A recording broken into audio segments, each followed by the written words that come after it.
26 फरवरी 2019 रात के लगभग 3 बजे जब दुनिया गहरी नींद में सो रही थी, तभी भारतीय वायुसेना के कुछ फाइटर जेट चुपचाप आसमान में उड़ान भर चुके थे।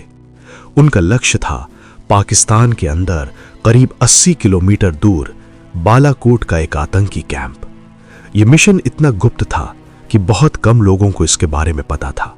अगर यह मिशन सफल होता तो यह आतंकवाद के खिलाफ भारत की सबसे बड़ी जवाबी कार्रवाई बन जाती, और अगर असफल होता तो इसका परिणाम 2 परमाणु शक्तियों के बीच एक बड़े युद्ध में बदल सकता था। यह कहानी है ऑपरेशन बंदर की। 14 फरवरी 2019 जम्मू श्रीनगर हाईवे, दोपहर का समय था। सीआरपीएफ का एक बड़ा काफिला हाईवे पर आगे बढ़ रहा था। करीब 78 गाड़ियां और उनमें 2500 से ज्यादा जवान मौजूद थे। ये जवान छुट्टियों के बाद अपनी ड्यूटी पर लौट रहे थे।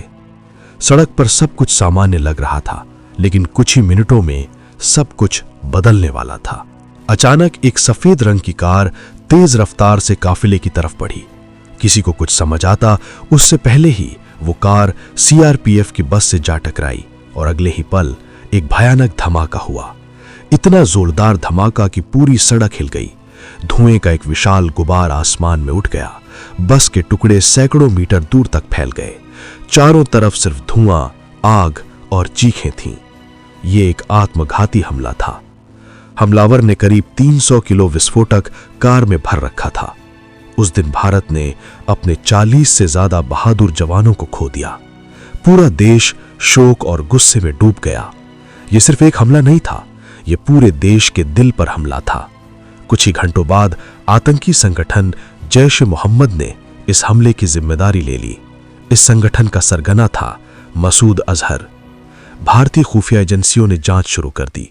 जल्द ही यह साफ हो गया कि इस हमले की योजना पाकिस्तान में बैठे आतंकियों ने बनाई थी। हमले का वीडियो सोशल मीडिया पर फैल चुका था। पूरा देश एक ही सवाल पूछ रहा था, अब क्या होगा?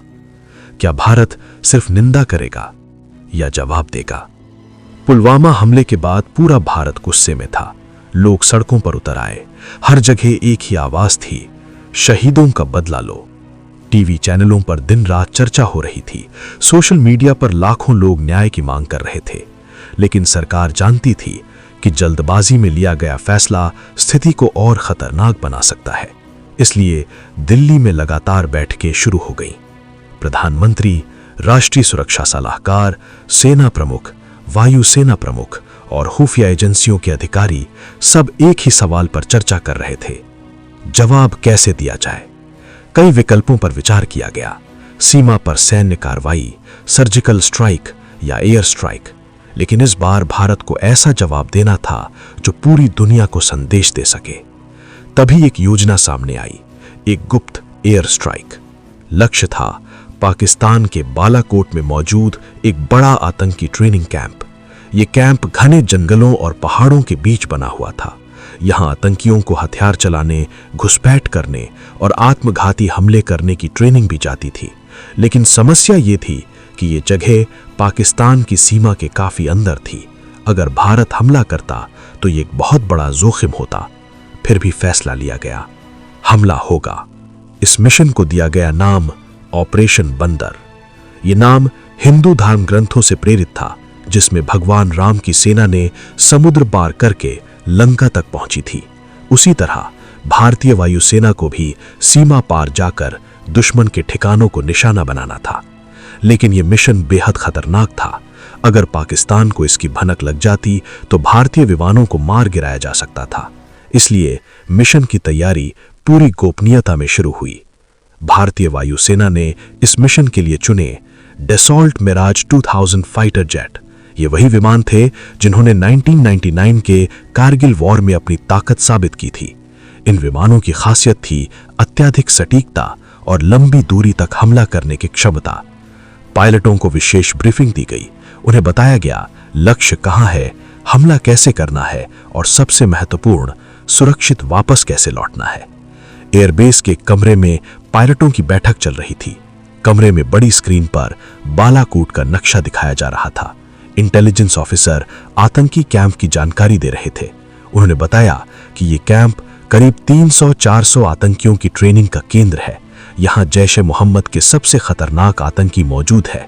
अगर ये कैंप नष्ट हो जाए तो आतंकवाद को बड़ा झटका लगेगा। कमरे में पूरी खामोशी थी। सभी पायलट ध्यान से हर निर्देश सुन रहे थे, क्योंकि वो जानते थे कि यह मिशन इतिहास लिखने वाला है। 26 फरवरी 2019 रात के लगभग 3 बजे भारतीय वायुसेना के 12 मिराज 2000 फाइटर जेट अपने बेस से उड़ान भर चुके थे। आसमान पूरी तरह अंधेरा था। सब कुछ बेहद गुप्त तरीके से किया गया।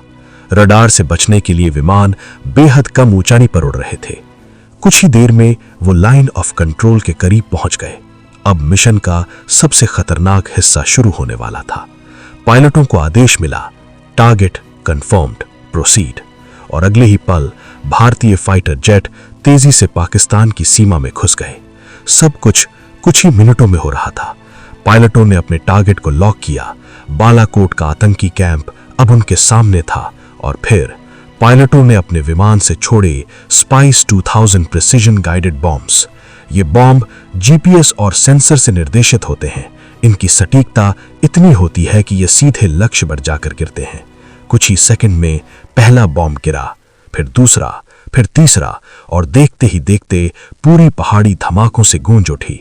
आतंकी कैंप कुछ ही मिनटों में मलबे में बदल चुका था। मिशन पूरा हो चुका था।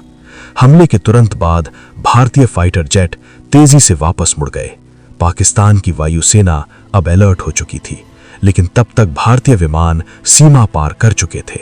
कुछ ही देर में सभी विमान सुरक्षित भारत लौट आए। एयरबेस पर राहत की सांस ली गई। मिशन सफल था। सुबह होते ही यह खबर पूरी दुनिया में फैल गई। भारत ने पाकिस्तान के अंदर गहराई में एयर स्ट्राइक की थी। ये एक बड़ा सैन्य संदेश था। भारत ने साफ कर दिया कि अगर आतंकवाद होगा तो जवाब भी दिया जाएगा। लेकिन कहानी यहीं खत्म नहीं हुई। अगले ही दिन पाकिस्तान ने जवाबी कार्रवाई की कोशिश की। पाकिस्तानी फाइटर जेट भारतीय सीमा के पास पहुंच गए। इसके बाद दोनों देशों की वायुसेनाओं के बीच हवाई संघर्ष शुरू हो गया। इस दौरान भारतीय पायलट अभिनंदन वर्तमान अपने MiG-21 बाइसन से दुश्मन के जेट का पीछा कर रहे थे, लेकिन इस लड़ाई के दौरान उनका विमान गिर गया और वो पाकिस्तान के इलाके में पहुंच गए। पाकिस्तानी सेना ने उन्हें पकड़ लिया। ये खबर पूरे भारत में फैल गई। लाखों लोग उनकी सुरक्षित वापसी की प्रार्थना करने लगे। अंतर्राष्ट्रीय दबाव बढ़ने लगा। आखिरकार कुछ दिनों बाद पाकिस्तान ने अभिनंदन वर्तमान को रिहा कर दिया। जब वो भारत लौटे तो पूरे देश ने उनका स्वागत एक हीरो की तरह किया। 26 फरवरी 2019 जब दुनिया गहरी नींद में सो रही थी, तब भारतीय वायुसेना के फाइटर जेट एक ऐसा मिशन पूरा कर रहे थे जो इतिहास के पन्नों में हमेशा दर्ज रहेगा। कुछ ही मिनटों में बालाकोट की पहाड़ियों में छिपे आतंकी ठिकाने मलबे में बदल चुके थे। यह सिर्फ एक एयर स्ट्राइक नहीं थी, ये एक संदेश था, एक चेतावनी उन लोगों के लिए जो भारत को कमजोर समझने की गलती करते हैं। भारत शांति चाहता है, लेकिन अगर कोई उसकी शांति को चुनौती देता है तो जवाब भी दिया जाता है, और वो जवाब सिर्फ शब्दों में नहीं बल्कि कार्रवाई में दिया जाता है। पुलवामा में शहीद हुए हमारे बहादुर जवानों के लिए यह सिर्फ बदला नहीं था, ये न्याय था। और इसी के साथ दुनिया ने एक बार फिर देखा कि भारत सिर्फ सहता नहीं, भारत जवाब भी देता है। यही था ऑपरेशन बंदर, एक ऐसा मिशन जिसने आतंकवाद को चेतावनी दी और दुनिया को भारत की